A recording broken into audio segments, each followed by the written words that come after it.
Ang tanong, bakit sinisingle out ninyo na parang malaki ang kasalanan ni BP Sara?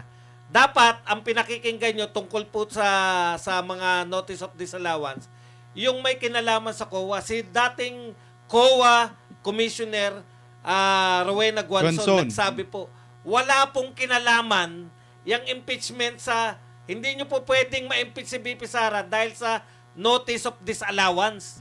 Yan po, kaya po nila pinalalabas yan, paninira lang po yan kay BP Sara. Pero, bakit po napunta sila sa notice of disallowance na 73 million?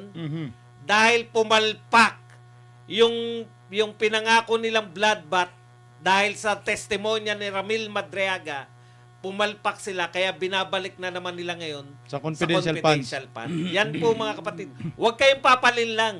Yung notice of disallowance na yan, normal lang po yan. Wala pa pong natanggal na opisyal dahil dyan. Lalong-lalo na yung binoto ng 32 million. Hindi po pwedeng gamitin yan for impeachment. Huwag po tayong magpalin lang.